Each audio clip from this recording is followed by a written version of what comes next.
Awesome. Continue. All right, let me flick my screen so I can see everyone. Hi, everyone. Happy Thursday, and happy Thursday, the last Thursday of January. Already, that was quick. We have a lot of exciting things today. If you didn't know, tonight's a full moon, so the first full moon of the year.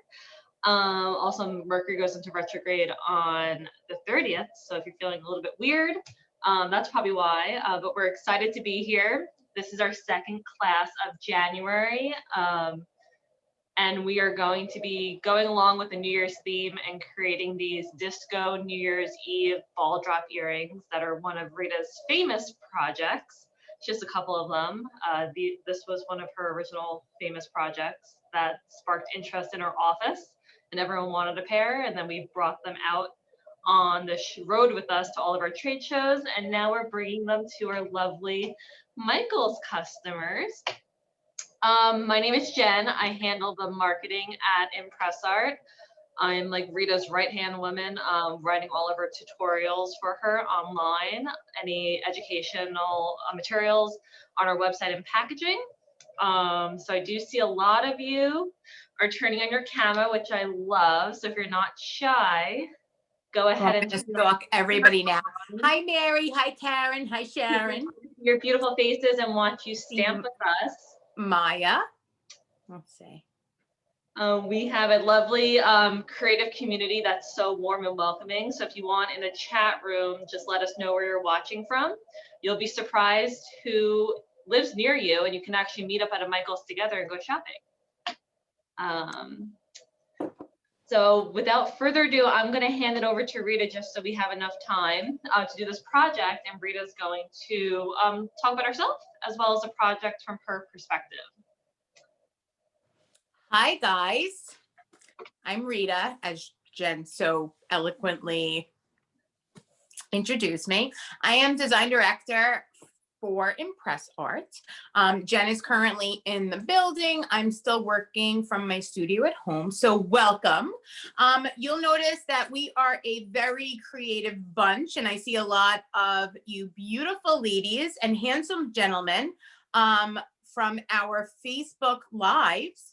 If you're interested in more metal stamping and more demos and learning technique, or just hanging out and making projects, definitely pop on over to ImpressArt on Facebook every Tuesday and Thursday at 11:30. We have a bunch of wonderful people. We learn by making, and we would love you to join if you haven't already. So today we're going to be making textured earrings. I'm going to show you a couple of tips and tricks that I've learned over the years. I get a lot of questions about texture. I want to texture half the earring, but I'm always afraid to, go into that zone on that earring where I don't want anything. So we're going to go over that today. We're also going to go over playing with a matte finish opposed to a shiny finish, or actually having a matte finish on top of that necklace, a really nice bar of texture in the center, and then a polished on the bottom. All right, I'm going to walk you through using the enamel markers to jazz up your designs, and we are going to do those earrings that were posted that everyone seems to love. They look very heavy, but they are not. And I'm going to be using some check glass to dangle from the center of those earrings today. So I'm going to throw it back to Jen, and she'll let you guys know a little bit about our School of Stamping if you're interested in really diving in and learning everything there is to know about metal stamping while I get set up on my block. Yeah, go ahead. So over the winter last year, once at Q4, Rita and I worked closely together to come up with a program that we call School of Stamping. It can be found on our website. It's a 3-level progressive tutorial learning program. So there's 12 tutorials on our website that has little tools and kits to go along with it. So you actually can learn with Rita while making. So definitely check that out on our website. I see there's a lot of you chiming into our chat, which I love. With that said, if you have any questions throughout the class, feel free to pop your question into the chat room, and I will either answer it myself with a link from Michael's website, or I will ask it to read it out loud and she can actually respond with her own answer. And if for some reason I don't get to your question or the class runs out of time, please follow us on Facebook and Instagram under ImpressArt. And you can actually DM us or comment on one of our images with a question or anything you want to let us know. And we will be happy to answer that question for you, whether it's myself, Rita, or our customer service team, who's always available by phone, live chat, as well as on social media. So I think Rita's ready. I see her. Yes, we are all ready. So I'm going to go through, just going to put my ear wire in that little container or else they fall all over the floor and then I'm on the floor for half the class looking for them. Okay, so we're going to go through product really quick. So God bless me. Woo. All right. We're going to start with the multifunction hammer. So that is this tool right here. This hammer never leaves my bench block. I actually always have it on my side with my brass head hammer.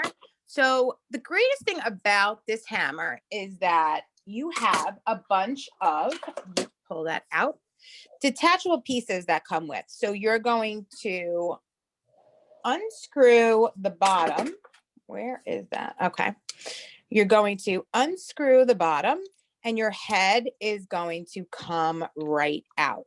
Now in this kit, okay, you're going to have a chasing head. Okay. Now this chasing head is to flatten or planish your metals. All right. You could also use it as a texture. So that's one of the heads that it comes with. Then we have my favorite, which is the ball peen hammer. The ball peen hammer leaves a really nice rustic artisan look.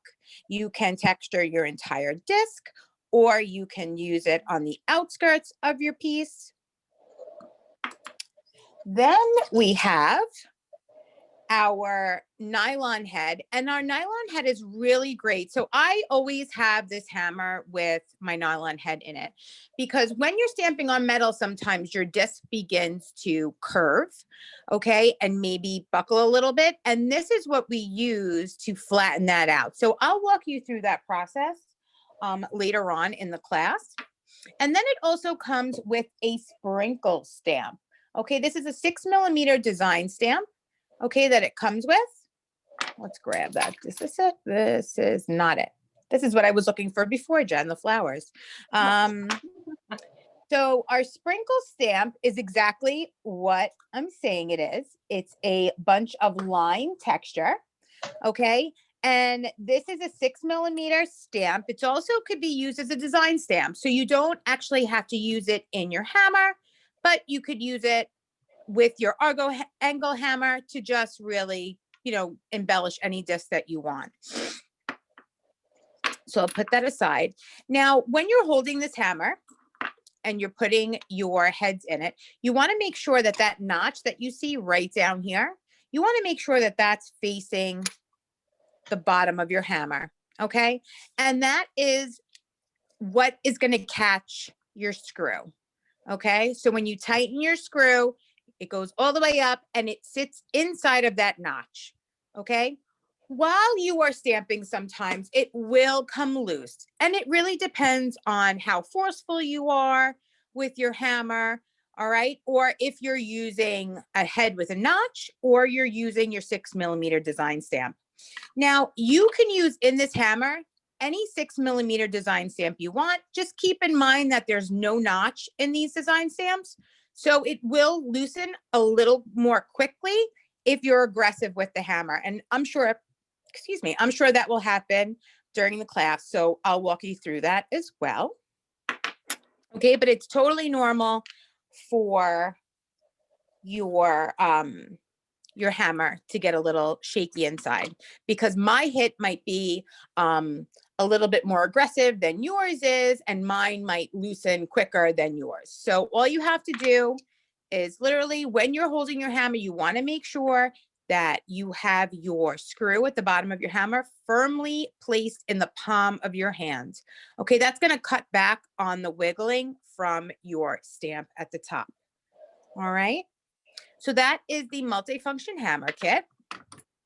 Then obviously you always want to stamp on a steel block.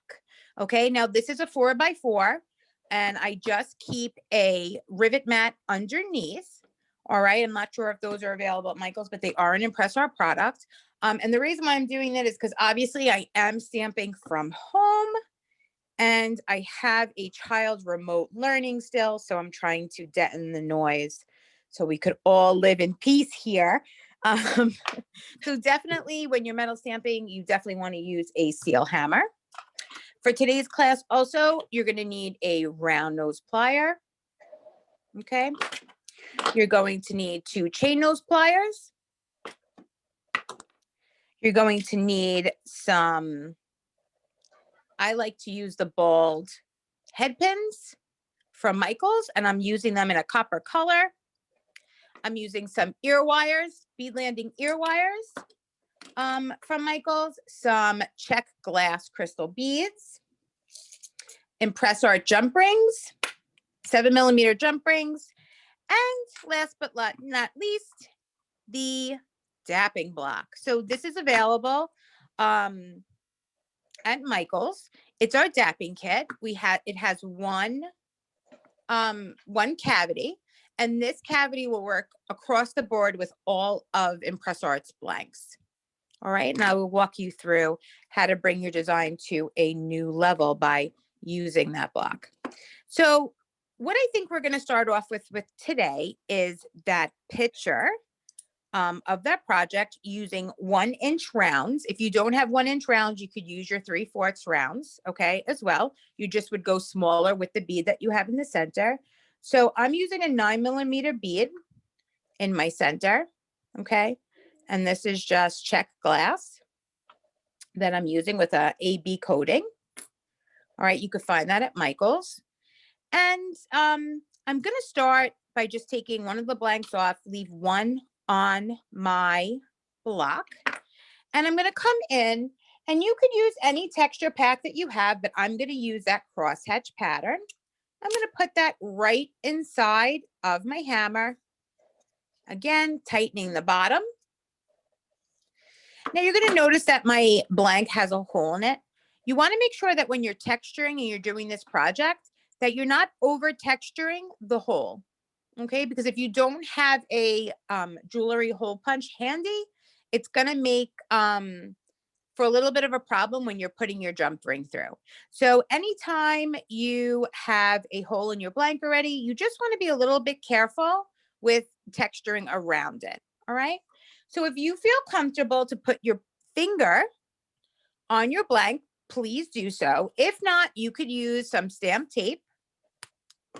Okay. And just place it right on the side of it. And what I like to do is I like to mark where my hole is. Because remember, we just talked about being aware of where the hole is. So we're not overly texturing that area. So up to you. You could use tape. You could use your finger. I'm going to use my finger. Okay. So I'm going to place my finger where I feel comfortable. I'm going to come in with my texture. I'm going to make sure that my screw is firmly placed in the palm of my hand. And I am going to repeatedly hit my 18 gauge Alkeme disc. And I'm going to texture the entire disc. Now you're going to notice that as you're texturing, you're overlapping your textures. All right, which is fine.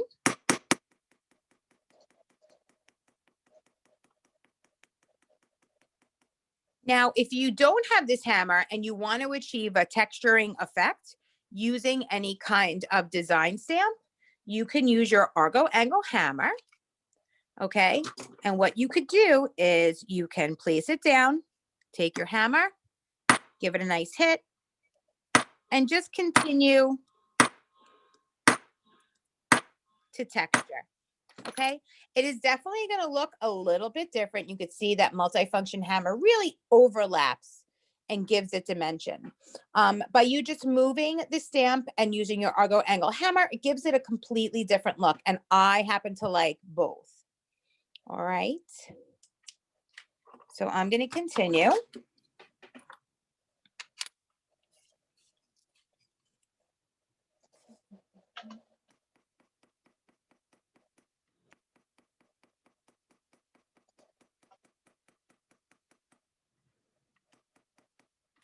Like I said, I'm going really carefully around that hole in my disc. You could definitely go over it. I don't want you to be so aggressive. You don't have to hit it with a lot of force, because I don't want you to close up that hole. Okay, now we're going to move to the next. Place it on your steel block. Put your finger down where you feel comfortable.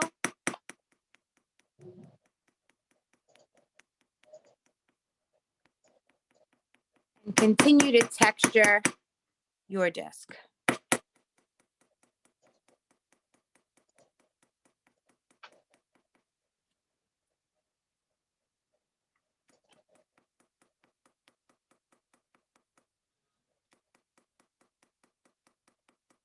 Now you can mix textures, okay?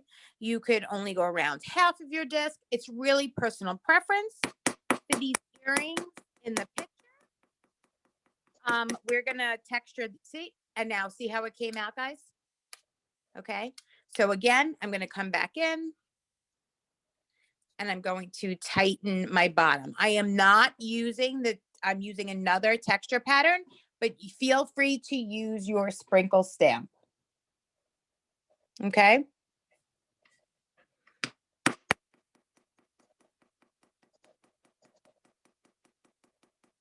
These are more of a cross-hatched pattern. Okay, that's in one of the texture packs available at Michael's.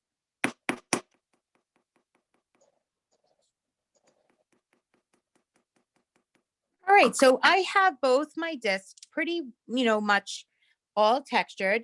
It's personal preference whether you want to do the front or the back or both of these. Okay, when you turn your disc over, you're going to see a little bit of shadowing. That's called marring, and that only happens because we're hitting our steel stamp with our hammer on our steel block, so it creates a shadow in the back. See, Maya, I like that. Maya's just striking once. I like that, Maya. I'm excited to see what it looks like when you're done. So, all right. So you have a little bit of marring on there. Guys, don't worry about that, because it's really simple how we can clean that up. Okay, you could choose to texture the back of it. So I'm going to show you what happens when we texture the back. Anytime you texture the back of something and you have texture on the front, you're forging again into metal. So you're kind of wiping a little bit of that texture on the previous textured side off. Okay, and I will show you what I mean by that. What I like to do if I texture both sides is I like to gingerly texture one side of it. Okay, so I'm not so aggressive with it, but you could see that, I started texturing the bottom and I'm kind of really just smoothing out that texture in the front. It still looks fantastic. It still has that depth in your impressions. Okay, so if you'd like, you could leave them, not textured. Now I'm going to texture one, and the other one I'm going to show you, if you choose not to texture, how you could polish off that marring. Okay, so I'm going to finish this one.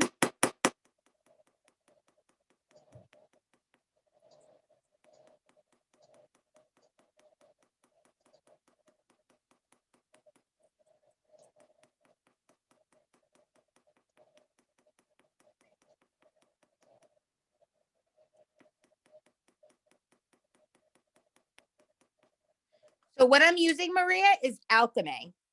Okay. You could also use aluminum. You could use your brass. You could use your copper. The next set of earrings we're going to make is using the copper, and I'll explain to you and walk you guys through how it's a little bit harder to to use that. Okay, so here we textured one side. Now let's come back to the other when I was talking about that marring. Do you see that shadow that's on there? This is how you could fix that, guys. You're going to take your, let me find one that's not all, actually I could still use this one. I'm fond of keep on using my blocks over and over again. So I'm going to use my buffing block. I'm going to take my medium side, okay, and I'm going to run it over it in the same direction. And do you see how that turns it a little matte and you don't have that, you don't see that marring anymore, okay? And I'm going to flip that over, do the same thing, okay, to complete that matte finish on the back of my disc if that marring bothers you. So now I've matted the back. You want to make sure that when you're working with the Alkeme that you are using your medium, okay? Your medium side. You don't want to use your coarse. Your coarse side, ladies and gentlemen, are for the outskirts of your blanks to knock down an edge. So when we talk about knocking down an edge, let's see if we could see that a little bit. So when you're texturing, sometimes you've textured too close to the edge and you get a very sharp piece. That's where your coarse block comes in. You're just going to run that right over, okay, and smooth that jagged part out. All right, because nobody wants jagged earrings. All right, so now we have that matte finish. Let's say we're not happy with the matte, okay, but we're happy with the fact that we've gotten all that marring out. Guys, you could come right back in with, and this used to be white. This is to show you that how long these last for. I believe I had this on my block since before Christmas. So I want to say first, second week of December. All right. You want to take your polish, your polishing block, and just run it over. So it's not going to give it like this Hollywood shine, but you're going to get more of a brushed shiny nickel, if that makes any sense, if that's even a thing. But do you see how you have that? You still see your matte lines, but it's a little bit more polished than a regular matte finish. Okay, so that's why I like to call it a little bit of a nickel, you know, like a shiny nickel finish. Okay, and I'm going to come back on my other side.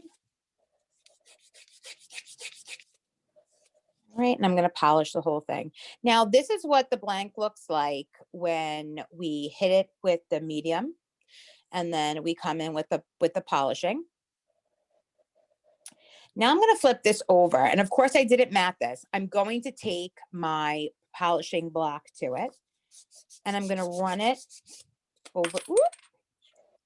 Run it over the top. I'm just going to buff that a little bit and polish it up. And remember, guys, you always want to hit your sides. So go around your disc. Your hands will get dirty because you're working with metal. Okay. But you could see how nice and shiny that is compared to the one that we textured before that we haven't polished up before. So you really want to get that nice and polished before we dome it. All right. Now, going back, we did the front and the back of this earring. Okay, so if you're wearing your hair up, you have a nice back. You have a nice back with this too. Totally personal preference. Okay, so I'm going to come around, and I do have one little, does everybody see that sharp piece here? Okay, sometimes it happens. You're going to take your coarse side and you're going to knock your sharp piece down. Okay, and just feel it. I have another one around the bottom.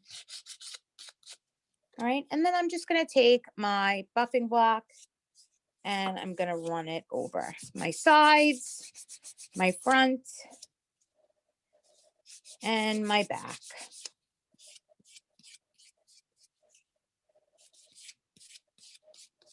All right, so now we have both done. Okay, I'm going to pull them off my block. And I'm going to come in with my dapping block. So with this dapping block, like I said, it was designed to work with any of the blanks that ImpressArt sells. You could put a heart in here. You could put a square in here. You could put a washer in there. Anything that you want to make, turn from flat to concave. All right. So I'm going to start with my earring with my matte back. I want to make sure that it's concave. My texture side is concave, so my bead fits right in the center of that earring. I'm going to place that right in my cavity with my impression facing up. I am going to take my punch. I'm just going to bring you guys up quick second. Okay, I'm going to take my Argo angle hammer and I'm going to give it a couple of nice hits in the center. And I'm just going to move it around. I'm going to take it out. Okay. And just take a look at it. Now, you could use 1 inch, you could use a 1/2 inch, you could use 3/4. All right. So now I've made my disc nice and concave. I'm going to take my other one. Okay. Place it right back in. You want to make sure that you have the side that kind of matches your other earring. Okay. I know we went a little lighter on the back of the earring just to give it some texture on the back, but you definitely want to take a look at your blanks and make sure that your texture is the same consistency on the front. So I'm going to place that in there again. Take my punch, put it in the center, give it a couple of hits. And that's how it brings your designs to a whole nother level. Okay. These are very light. All right. Very light. I'm going to come back. Now, I am a metal stamper. I'm not good with head pins and wire. So we're going to really rough this right now. I try my best. Hey, Rita. Yes. Marguerite had a question that when you're dapping, does it have any effect on the textured surface? Okay, so that's a really great question, Marguerite. So the reason why there's a bunch of dapping blocks, and I'm gonna we have time, right? We have plenty of time. I'm just gonna go into some jewelry tool lingo with you guys, just to educate you a little bit. Dapping blocks have been around forever. Okay, some of them are wood. Okay, some of them are, let's grab one of these. Some of these, and I'm a tool junkie, so some of these are brass. Okay, they also come in a steel. Let me grab one of those.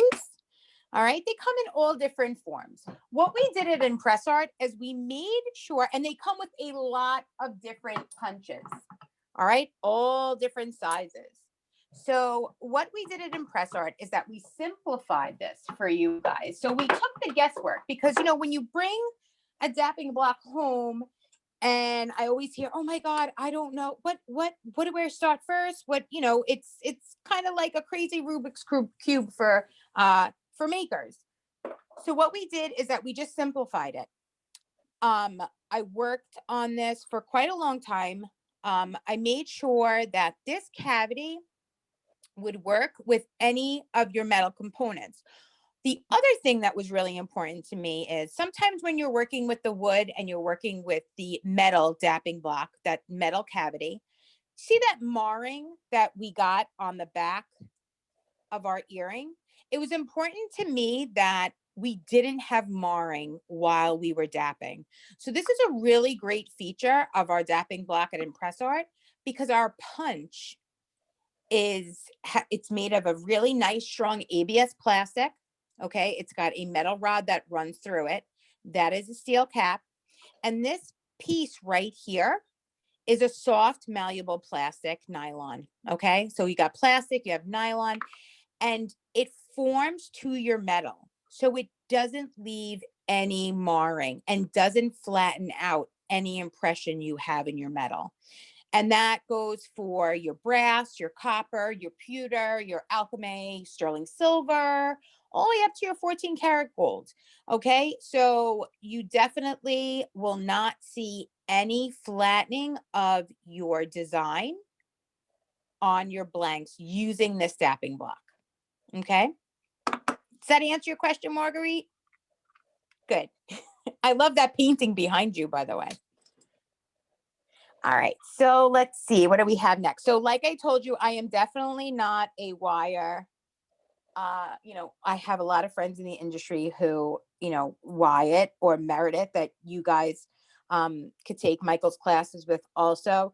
They're gurus in wire, and they'll probably be shaking their heads if they were in this class with me now, but I'm just going to do my best here. So I am going to put my bald pin, my head pin, inside of my bead, like so. All right.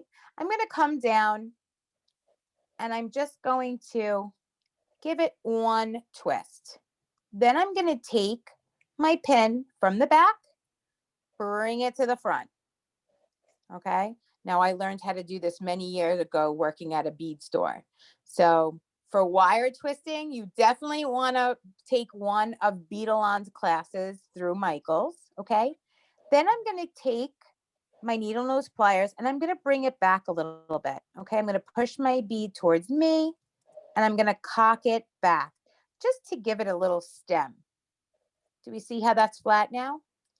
Then I'm going to place my hoop in between both of my barrels on my plier.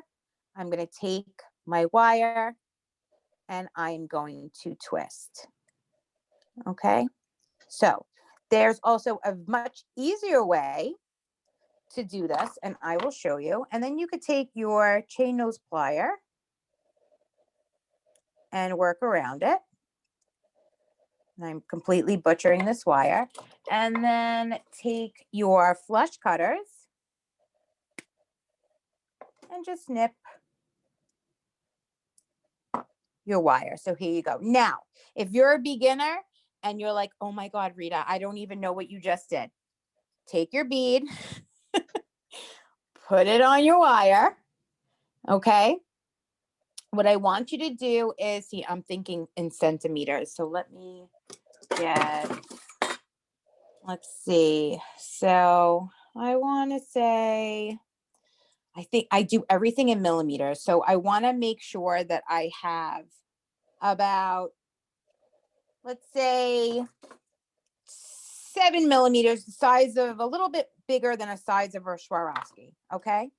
You want to take it and give it a nip. Okay. Then you're going to take your wires. Now, this is like the easiest way for me to possibly explain this. So you take it in there and you're just going to turn and turn again until your wire hits that bottom bead. And then you could flip it. And then you just have a plain eye hole. All right. So I'm going to show you how to do that again with no bead on it, so my big chubby fingers aren't in the way. All right. You're going to take your pin right in your wire. Let's say your bead is right here. You're going to turn it, making sure that you're closed. Okay. So you look just like that. Okay. Then take the neck of it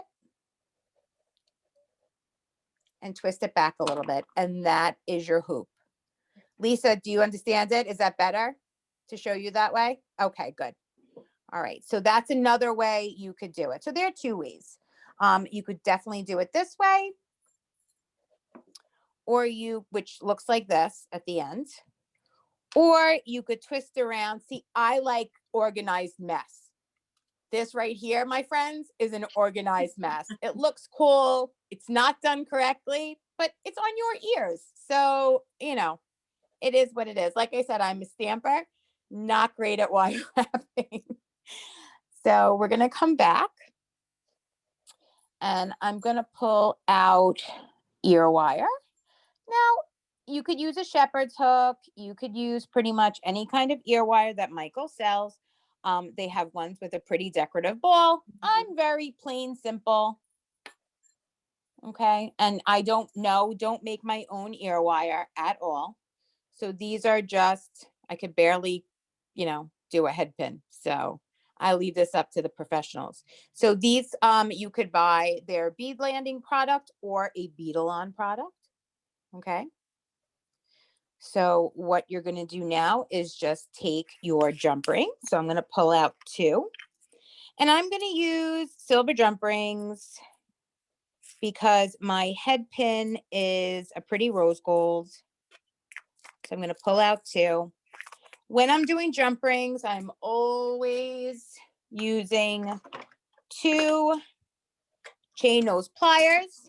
Okay, whether it be the ImpressArt chain nose pliers, or I believe at Michael's Beetle On has chain nose pliers.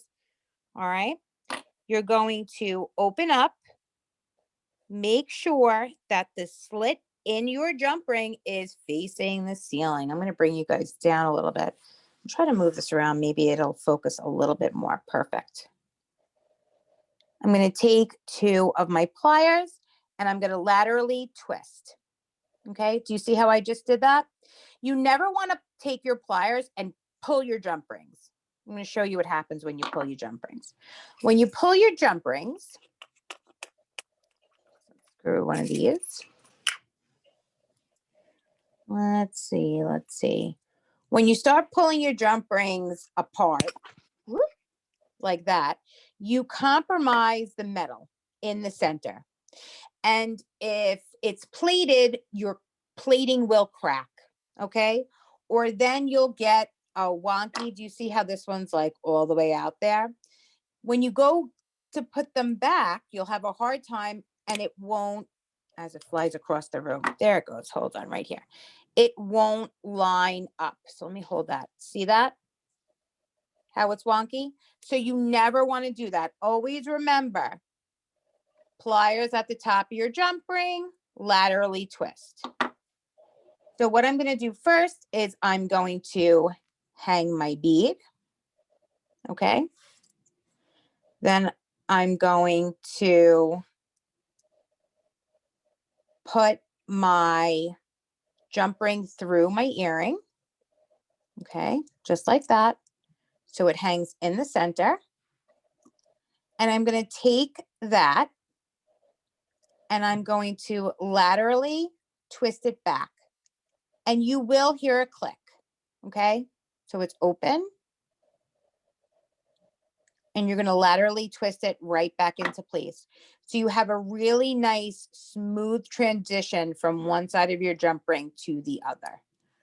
All right. I'm going to do the same thing on my other earring. Coming in with my chain nose pliers, holding it at the top. I'm going to laterally twist it. I'm going to put one of my bead dangles on. I'm going to place the jump ring in my hole. Okay. So you see how tight that fit is, guys? That's why it's really important when you're texturing, you don't over texture. Don't be super aggressive by that hole. Okay.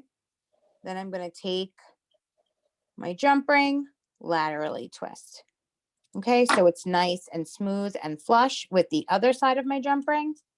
Then I'm going to come in, and sometimes you have jump rings that have your hole straight up and down like this, or you have something that is more like this. So what you're going to do is, all right, because you want them to hang in the front. When you're looking at your earring, you don't want your ear wire to look like this, because now that's what your earring looks like. So what you're going to do when you're using shepherd's hooks, and like I said, I like shepherd's hook because I like the attention on my stamped piece rather than, like the coil or the bowl like this one. Okay. So I'm going to take my flat nose pliers just like this. Okay. And I'm just going to twist my ear wire. So my curved part of my metal is facing me, okay? And then I'm gonna come in again. You could put it on, you're gonna laterally twist it. You could put it on before you close your jump rings. Total personal preference. All right. And then I'm just going to take my plier and bring it right back to close that earring. And that's how beautiful and simple these earrings are. Hey, Rita. Yes, my friend. We had Brittany chime in and asked, what tool would you use to insert 2 holes on either end of the blank to kind of make more of a chandelier dangly earring? Oh, I saw that chandelier thing. Hold on. I'm going to go into that now. So let's say you want to. Level. The next level from this is if you want to maybe do 2 discs, one after another. All right.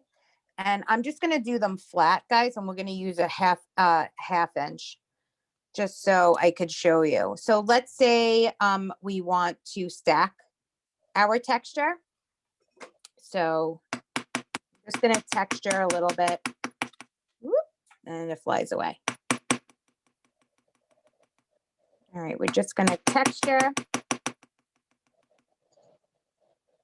Now, there is a screw down hole punch at Michael's that you're going to want to buy. Just going to texture a piece of that.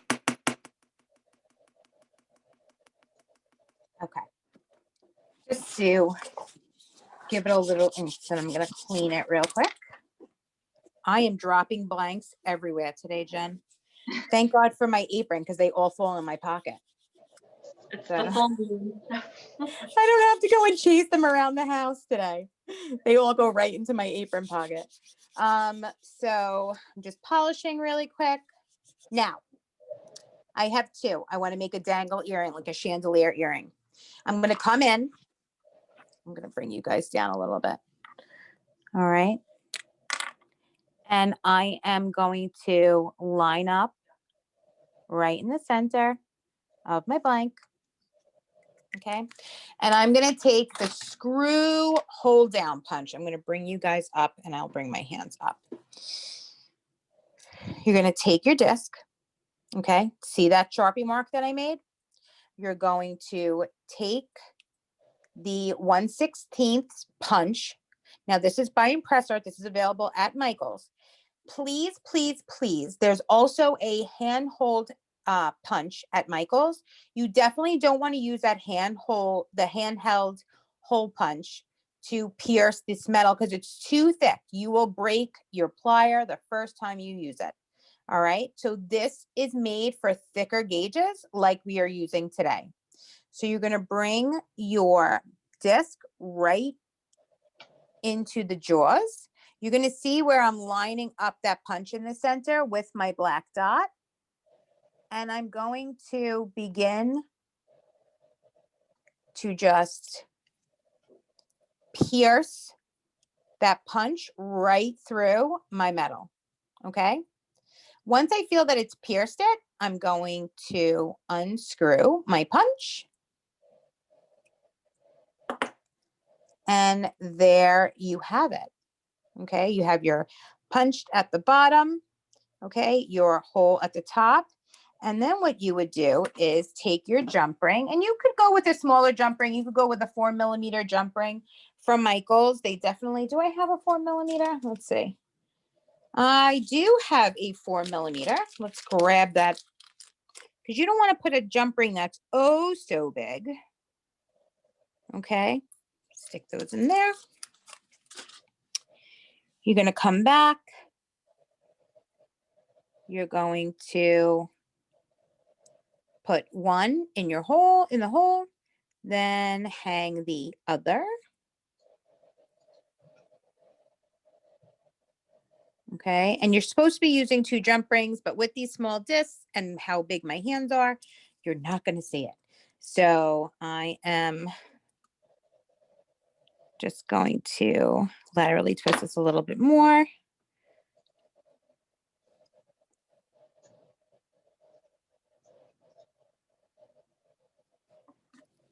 Here we go. Okay. And that's how you would open up an ear wire.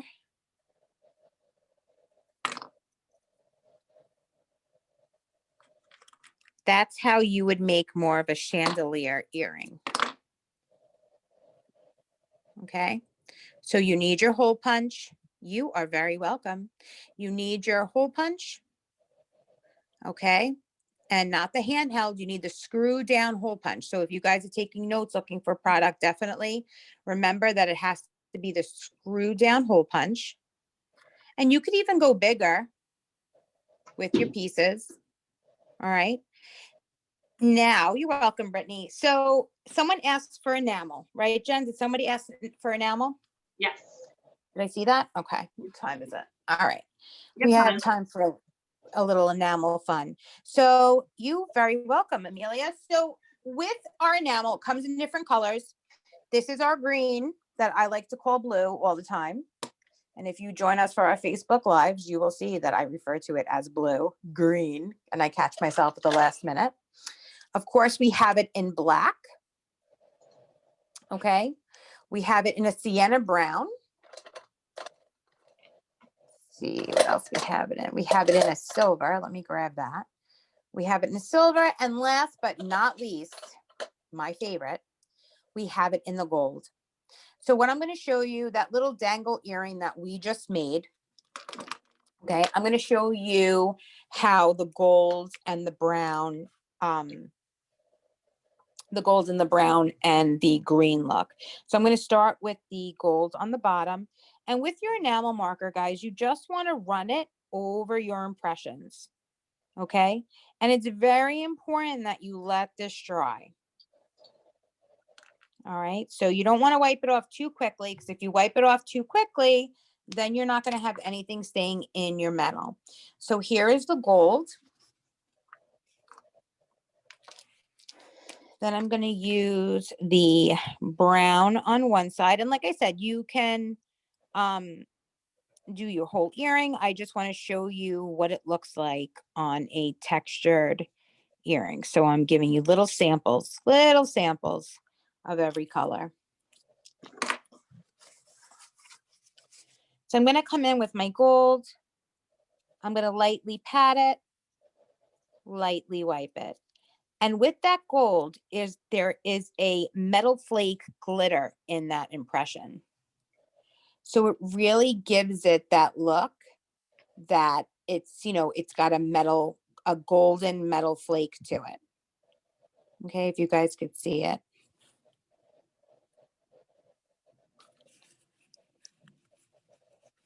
It really highlights those impressions. See that, guys?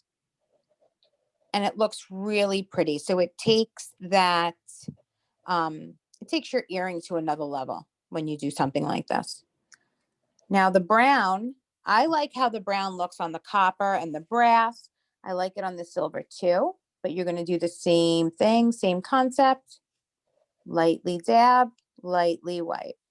And it's going to really just stay inside of your impressions. Okay, anything that stands.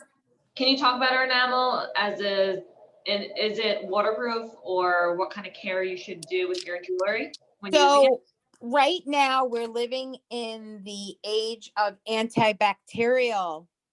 We put our hands in every kind of anything we could, we walk into a store and I know my daughter she runs over to it and, squirts it on. I have to tell you that I have rings that I use a black enamel in, and I have had amazing luck with it not coming out. It is formulated, okay, not only the black, but the colors as well. They're formulated to sit inside of your impressions. So it's really important that when you're stamping, your impressions are nice and deep. Okay, if your impressions are nice and deep, your marker, your enamel, is going to coagulate and stay inside the impression. If you have a very light impression where really your enamel has nowhere to form and stay inside of a crevice, it's eventually going to come out. But if your impressions are nice and deep, okay, you shouldn't have any problems with the enamel coming out. And this is that blue-green.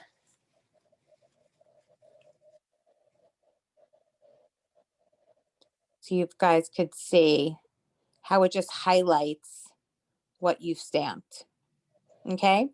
The black is the same, and I've stamped something earlier today that I'm just going to pull out and fill in with the black so you guys can see what the black looks like. So when you see a piece of jewelry that's hand stamped with letters or texture, and this texture was done with the sprinkle stamp. Okay. You're just going to run your enamel over it.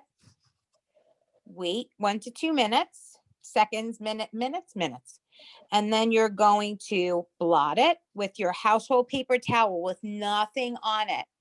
Okay, make sure that it's dry, regular household paper towel. You're going to blot and then lightly wipe. Blot, lightly wipe. And that enamel is going to stay inside of your impressions and really make it pop right off the metal. Do you see that, guys? All right, so that's what your black looks like. That's what it looks like in your initials. Same thing with the colors. It's basically the same concept. Make sure that your impressions are nice and deep, and you shouldn't have any issues at all with the enamel coming out of it. With that being said, you know, with the different metals themselves, I really wouldn't, everything that we have is jewelers. So it's a jeweler's brass. It's a jeweler's copper. It could all be polished back up. It's not plated. There are some items by ImpressArt that are plated on in your stores. You know, if you wear it in chlorine and you wear it at the beach with the Alkeme, the aluminum, the brass, and the copper, you could always polish it back up. If you grab a pack that says plated, I really wouldn't wear it in the water. So I hope that answers the question.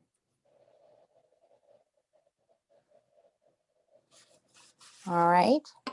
Let's see if we have some time. We have 5 minutes. So what I was talking about earlier with the copper is how we could play with different texture in the center. I'm going to take my strips and I'm going to mark my holes really quick. And I think we'll only have time for 1 earring, but I will do my best. So I'm just going to, you're going to make sure to mark your hole. Okay. Place it inside of your screw down hole punch. Make sure that that hole goes all the way through. Once you feel movement in your blank, you're going to unscrew it. Okay, so you have your hole at the top. Now, I use stamp straight tape that is at stamp tape that's at Michael's. So what I like to do is I like to give 2 pieces. All right, because I am going to texture in between, and I just double up and I make my tape. You could even do this with your sticker guides, really thick. And that's going to protect your earrings, okay, from a different pattern. Let's see. So I'm going to take my ball peen. Okay. So I want my texture solely in between my 2 pieces of tape. What I created here was a barrier. So it's a sticker on top of a sticker, or you could tape on top of tape, making it really thick. All right. So I'm going to take my ball peen and I'm going to texture in between And the reason why I'm doing this is because sometimes with your ball peen, when you're ball peening and you're new to the products or new to metalsmithing, you know, it's hard to gauge and not go back and forth and all around. Okay, so I like to use the tape method for my beginners. All right, so they can achieve that look that you see in the store. So when I pull it off, do you see how nice? It gave it a barrier. So even if you did hit your sticker, it didn't texture your blank. Okay, so now I have my texture in the center, and what I'm going to do is I want my shiny up top. So I'm going to take my buffing block to the top.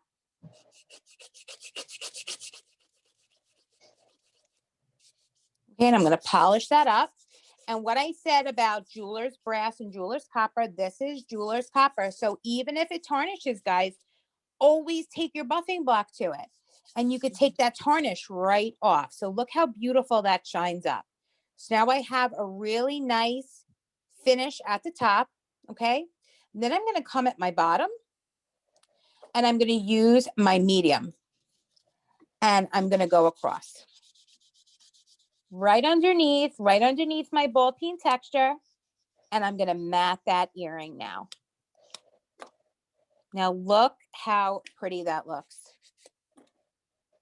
You've got shiny, you've got your texture, okay? Oh, I got a smudge there. Let's clean that off. My fingers are dirty. I apologize. All right, but I'm sure if you're making along, so are yours. So you have that really beautiful shiny finish. You have that ball peen in the center. You have that really nice matte finish on the bottom. You could even take your enamel marker, and I'm going to show you how that silver looks in the center. If you wanted to do like a two-tone.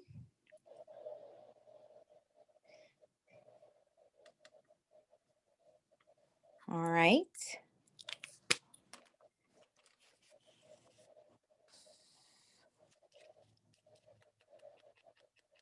And you could see that it leaves a really nice gray in the center of that earring.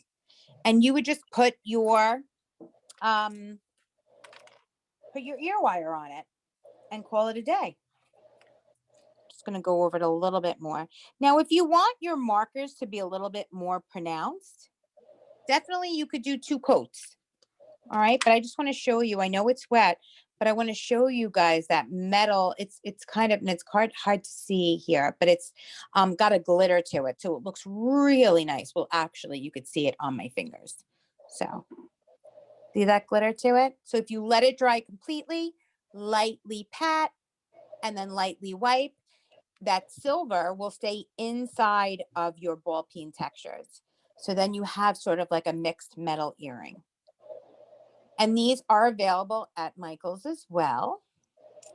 And I think we're at 4 o'clock, but this is our favorite time, Jen and I. I'm going to flip you guys around.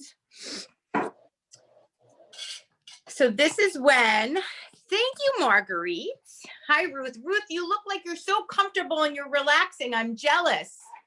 And Lisa, did you enjoy it? I'm glad that everybody enjoyed it. Now, this is our favorite, Jen and I. We love to see what you guys made. So if you have your cameras available, we would love to see if you did a make and take with us.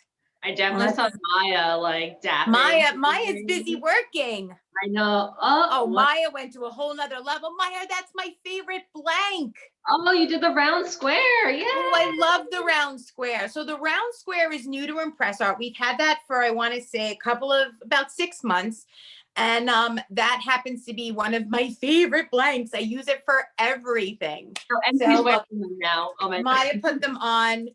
I'm going to put mine on so you guys could see what they look like in the ear. So how pretty is that?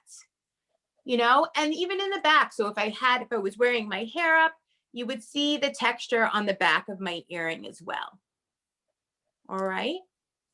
So thank you guys for joining us. And I don't know, Jen, do we have another one scheduled? I'm not sure. I think we're planning our February. If not, we'll come back in March. Okay, so perfect.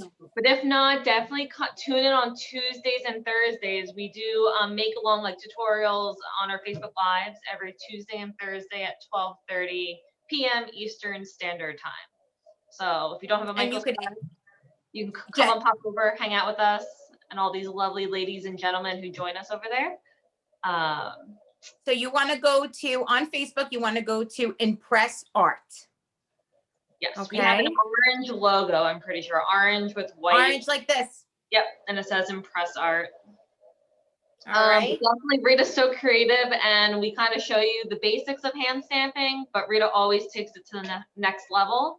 And you guys, it's personal preference, and you guys can decide how simple you want your design to be or how intricate you want it to be. So we just want to be able to give you all the techniques to do the most intricate design, but if that's not up your alley, you can tone it back a bit and maybe not add a bead or not dap it or stamp some letters and not texture. So we've also been doing a lot of more sculptural pieces like that ring dish that I was showing you guys before. So we're really just letting our creative just go.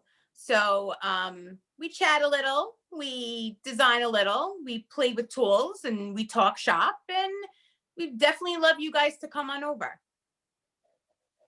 All right, so have a phenomenal weekend. Take care of each other, and we will see you when we have our next class or on Tuesday. Thanks so much, guys.